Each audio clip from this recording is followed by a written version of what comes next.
Good day. We're going to talk about distribution in regards to categorical claims.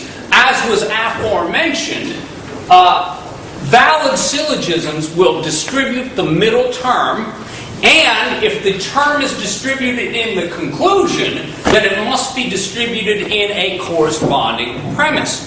What we haven't talked about is what distribution is or what distribution means. A term is distributed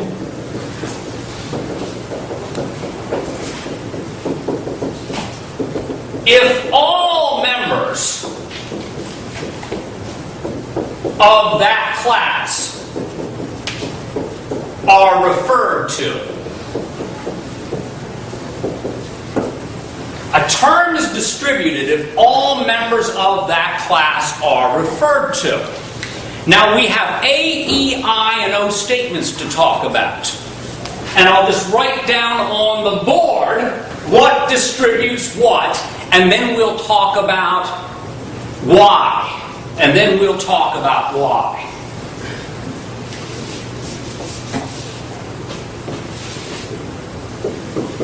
A statements, all P or Q for example, distribute the subject.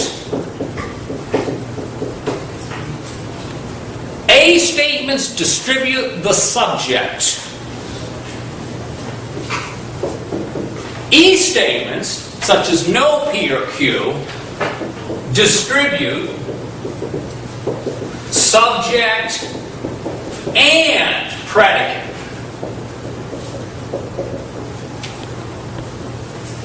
I statements, such as some P or Q,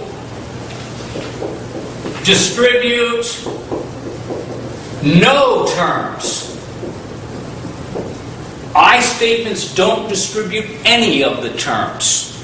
And finally, O statements distribute predicate only.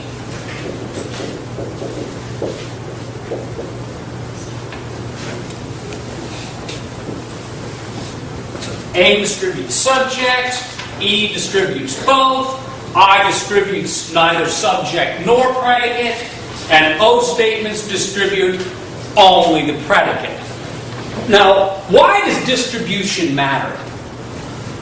Distribution matters because we need to be making sure that we are referring to all members of a particular class. If these connections are not made, we will not be able to draw any further conclusions about entire classes of things either. This is why distribution is perhaps the most important thing to consider when we are analyzing categorical syllogisms. Now, why do A statements distribute subject but not predicate? It might be useful for me to get out our handy-dandy diagram. Here's an A statement.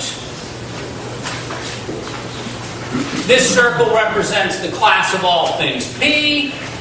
This circle represents the class of all things Q. And of course, our middle section represents things that are both P and Q. You'll recall that when we diagram all P or Q, we shade in all of this first section. And whenever we shade, we're shading the area in which there aren't any members.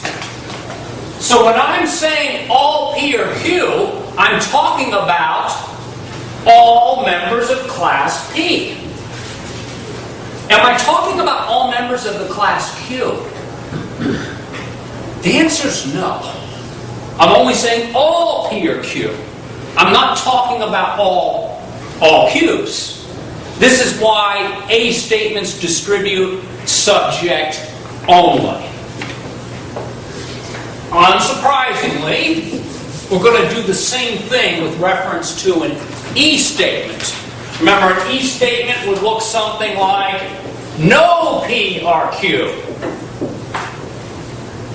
Back to our diagram. We have P, Q. Now recall when we diagrammed no P or Q, We're shading in this middle section. We're saying that there's no P's that are included in class Q, and we're also saying that no Q's are included in class P. So technically we're talking about all P's and all Q's. And not to be too cliche and beat a dead horse over this, but technically no P or Q means all P are non-Q. And also it's vice versa, all Q are non-P. So in other words, it subsumes both of those statements.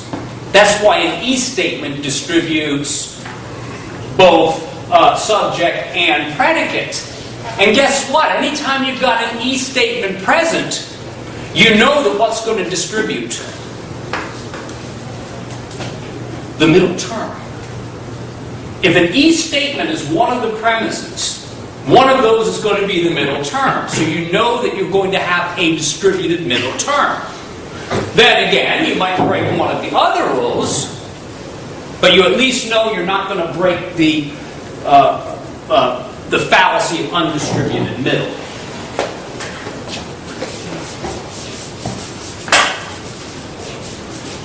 Now, particular statements will start out with I. Some P are Q. Some philosophy instructors are persons who wear bow ties. That would be an I statement. So if we have some philosophy professors are persons who wear bow ties, recall that when we diagram particular statements, we designate an X where there is at least one member. That's what some means. It means we know there's at least one really existing philosophy instructor who is a bow tie wearing person. Now you'll notice that we're not talking about all philosophy professors. We're also not talking about all bow tie wearers. So we're not talking about the entirety of either class of things. This is why I statements, distribute neither subject nor predicate. So guess what you're going to have to look out for? You're going to have to look out for if the other premise distributes the middle term. Because I statements do none of the distribution work.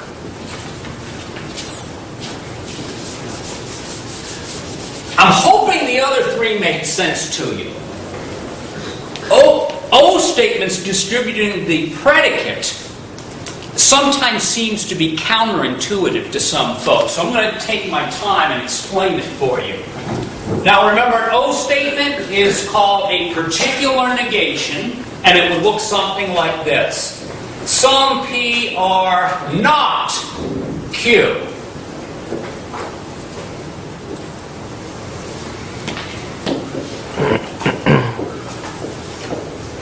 You'll recall that some P or Q was diagrammed like, or not Q, Some P are not Q was diagrammed like so. Now, how do we get the statement that we distribute all of class Q? Now, this is going to sound bizarre, but try to let it sink in.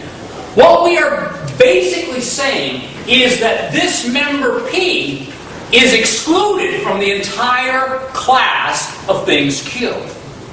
So technically we're talking about all Q. We're saying the whole class of things Q are not this person who we're talking about, P. Some philosophy professor is not a wearer of bow ties. Well, we'd be saying this non-bow tie wearer is excluded from all of class Q. This is why this statement, O statements, distribute the predicate. Now, understanding this is sometimes something that needs to sink in, but in the meantime, guess what you can do? You can memorize it and use it, like in so many areas of study. We memorize and then we cookbook, as I like to call it. Now, since we've talked about this for a moment, I'd like to at least give one or two illustrations of these rules at work.